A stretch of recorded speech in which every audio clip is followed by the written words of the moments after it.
Hey, have you been scratching your head trying to figure out what CNC projects to make and sell this fall? If so, I've got you covered. In this video, we're going to be diving deep into the internet looking for both projects that are on trend and profitable for this fall season. By the end of this video, not only will you have tons of project inspiration, I'm also going to give you 4 questions you need to answer in order to sell these projects. Let's get started. So first, let's do a little trend research. I'm going to do this by opening an incognito tab in my web browser. What that's going to do is it's going to allow us to search anonymously. We don't want to influence these search results. We just kind of want to see what's popular, and that's how we're going to do that. So open the incognito tab, and we're going to Google 2023 fall decor trends and see what comes up. So right away, you see Southern Living, and a lot of these magazines and a lot of these brands, they set the trends. So you can see they've got a bolted list here. One that sticks out to me is natural materials. That's good news for us woodworkers because natural materials is trending. Makes sense. If we go down a little bit further, we can see Better Homes and Gardens. There's another very popular magazine and website where they curate these trends. I really like the fall, like selling in the fall, because a lot of wood, a lot of distressed looks, but also a lot of modern looks, but it's a very natural color palette that lends itself well to woodworking. So that is just Google. That's just the front page of Google. The other one that we can go and look at is Instagram. Instagram, basically what we're doing is looking at curated lists of what's popular. So let's jump over to Instagram real quick, search Fall Decor Trends 2023. I see a lot of different projects in here. So let's start curating our list here and see where we end up. Again, I'm just scouring the internet like you would, or you can do the same thing for any trend or anything you're interested in. And see what I find. So let's jump into project number 1.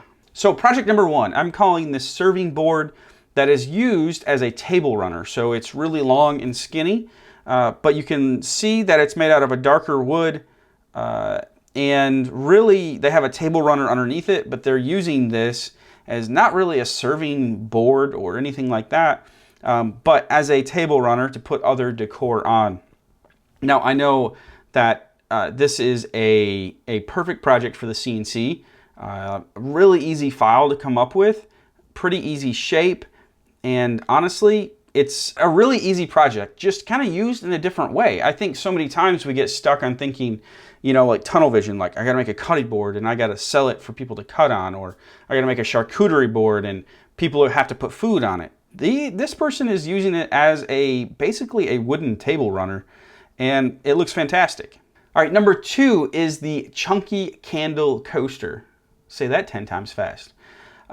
Basically, it's right here. What they've got this candle sitting on, I thought it was a really unique kind of a dish. It's chunky, it looks different. They've got a little bit of a whitewash on it, or maybe it's made out of like a distressed maple. So obviously this could be used for a lot of different things, not just candles. It could be used as a little small change dish. It could be used in other pieces of setting decor on. Think about it like a mason jar, setting it on there. So a lot of uses, but it fits the aesthetic. It fits the natural tones aesthetic.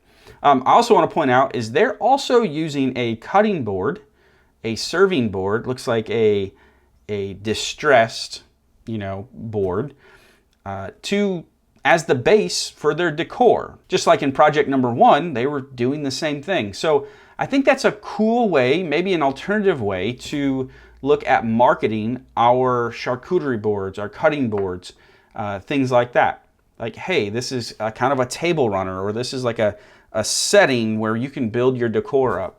And I'll talk about a few ways we can do that at the end of this list. I've got 4 questions, like I said, that you need to answer in order to be able to sell these ideas. Number 3 is another piece of table decor, and it is this serving tray down here. Now, obviously with fall, decor is huge. So most of these projects are going to be decor related.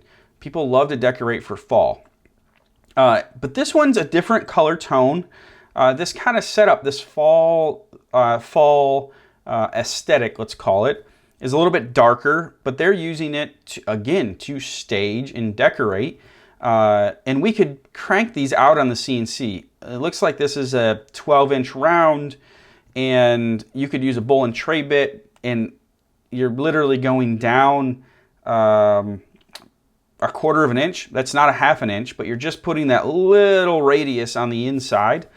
And this one is painted. So I think this is another angle that we could approach our serving trays with. I think as woodworkers, we would never paint like a piece of maple or a piece of hardwood. And I agree. So something like this you could make out of pine because you're going to paint it.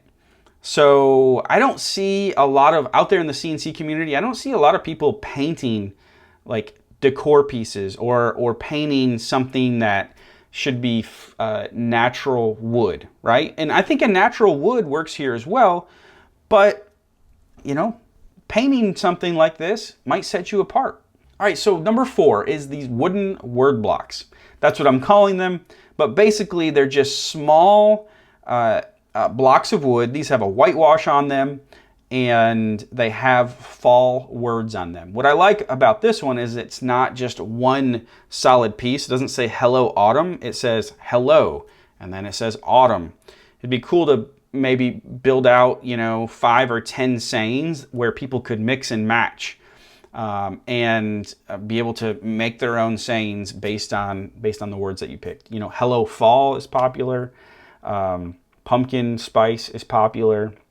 You know, so you could make a pumpkin and then make a spice, and it could say hello pumpkin spice, or it could say autumn pumpkin spice. You get the idea. People could pick and choose. These are really, really cheap. I'd make these out of pine, whitewash a whole like 2x6, and 2x6 by a 2-foot section. You could probably get 8 of these out of it, maybe 10, and then V-carve all the letters. So the order I would do this, first I would whitewash the 2x8, then I would V-carve the words on there, and then I would put a clear coat on top of the whole 2x8, and that's to seal the grain where you're gonna paint the black letters. And so that way they won't bleed at all. But this is a really cheap product, and I think you could sell these like hotcakes. All right, so this next one is number 5 and number 6. So we'll do number 5 first, which is these fun seasonal, fun fall signs. So these really stood out to me, caught my attention first. It says the roads. So that is the personalization, which if you can personalize any of these, they're gonna sell even better, and you can sell them for more, right? Personalization makes things one of a kind. But it says the roads.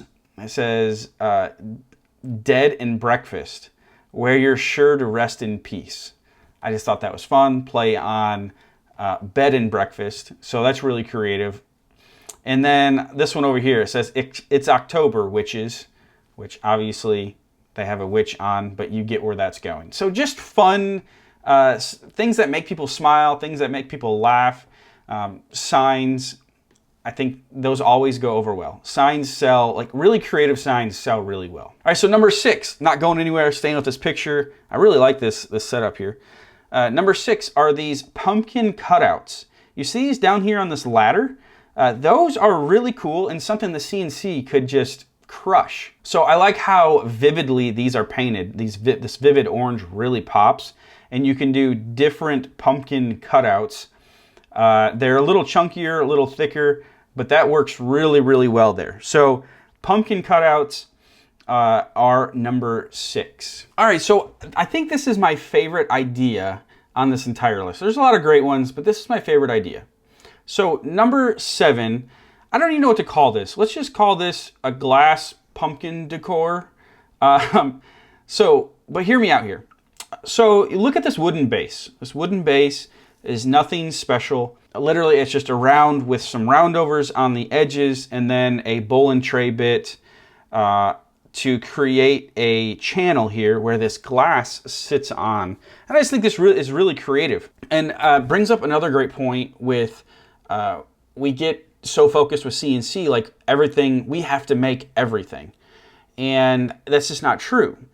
You could source this glass vase outside of, get it from someone else. You can buy them. So I think it's really cool and opens up a ton of possibilities when you create just a part of a project and then you buy something else and it makes it into something that you could never do completely on your own. So what I see is you make this base, you source this glass, and these are just really colorful, like different pumpkins and gourds inside. But how cool and unique is that piece of decor? There's not many people out there that's going to do it. And I think it's just a really unique thing where we can take our skills, take someone else's skills, combine them together to make something really unique. So that is number 7. Number 8 on this list is a wooden bread bowl. These are really, really cool and have been popular for a few years now. Because there can be so many things done with them. I've seen people pour wax candles in them and make candles out of them. Here they're using these as a centerpiece. This is a pretty advanced project because it involves some two-sided carving and some texturing, but you could totally do this. And then the thing that I love about CNC, and I'm sure you do too, is once you get the file set up once and get it dialed in, make some tweaks, it's set. You can use it 5 years from now. So this would take some work up front, but not a ton of material cost. And these things sell really expensively, like really expensive. I'm sure that one in the middle is probably $45. And I'm estimating, just off the top of my head, material costs can be less than $5. Now, you're going to have that labor up front with setting up the file and everything, like I said. But that will pay off as you make more of these years and years down the road. So I just think those are really cool. I know they sell really well, and there's a big profit margin there. Number 9 on this list is another tray that's being used as kind of like a serving / decor tray. But I thought this detail really caught my eye, and I think it fits perfectly with fall. So you can see the wood is running this way. This is just a round. So it's this wooden tray at the bottom here. And what I really like is these wooden, let's just call them inlays. Obviously, this is something that's been mass produced. You can see the gaps and stuff there. But honestly, that's the look. Some people like that. They don't like perfect. So that's another great point when you're thinking about these things is like maybe leaving some imperfections. I know a lot of people don't like to do that, but if it's what the customer wants, if that's who you're marketing to, then it might be a turnoff if it's made out of expensive, perfect wood.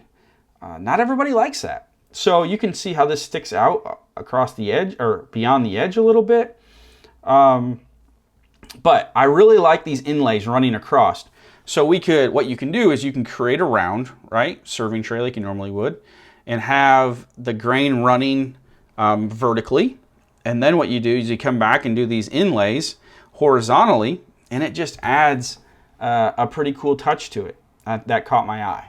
Okay, that leads us to number 10. Last but not least are these chunky pumpkin cutouts. Now, these are on this list for a specific reason, and that is because of simplicity. I know we already had some pumpkin cutouts, but those were more intricate and painted. These are just natural wood, just outlines. And I think we don't stop at just pumpkins. You do pumpkins, you could do bats, you could do candy corn. You get the idea. You have the fall season, you have Halloween, you have Thanksgiving. So anything around those holidays or seasons are going to work really well. 1, these are really easy to batch out. 2, they're a smaller item. Put $10 a piece on these, depending on the market. I'm just throwing out a number there. Your market may be different. But, maybe you have $2 into each one of these, sell them for $10, $12, and someone buys 3. It's something that people buy 3 of. So this idea has a ton of potential, really to fill in amongst your bigger items as well.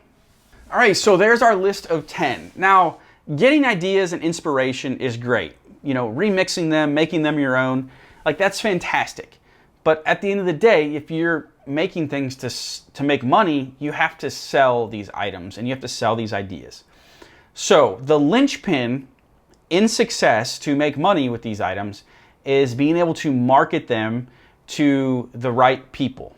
But getting your product in front of those people is just the first step. In order to successfully market them, you need to help your customer present your products in a way where they can easily consume them, where they can envision your products in their space. So don't fall into the trap of thinking that your products will sell themselves just because you got them in front of an audience. That is a very common mistake that I see people make all the time. It's like, okay, I made this item. I'm very proud of it. I've got it in front of people, but why aren't people buying it? And the honest, brutal truth is because the people don't care about you. Like, you care about your product, but they don't care about your product because you care about it. So you have to market it in a way where you get them to care. So at the core of it, people are selfish. They want to know what your product is going to do for them and how is it going to make them feel. And so it's our job as business owners, if you want to make money, to present and package our products in a way where our customers can easily consume them. So here are some questions to ask yourself to help with this. So number one, where is my audience? Number two is, how do I get my product in front of them? Number three is, how can I present my product in a way where that audience will be able to easily consume it? Number four, do I know anybody that can help me accomplish the first three? Do I know anybody that has access to the audience I'm trying to reach? Do I know anybody that would be willing to help me share it with those people? And would they be willing to do it for some free product? Now, you can make things. So we all think, like, I got to make and sell, make and sell. But what if you could make and give away some products to have access to the audience that you're trying to get in front of? So if you found this video helpful, hit that thumbs up button so I know that you found it helpful. And if you haven't subscribed, be sure to hit the subscribe button and the notification bell. That way you're notified instantly when I upload new videos. If you want to learn more about my CNC business, check out this video right here, and I will see you over in that video.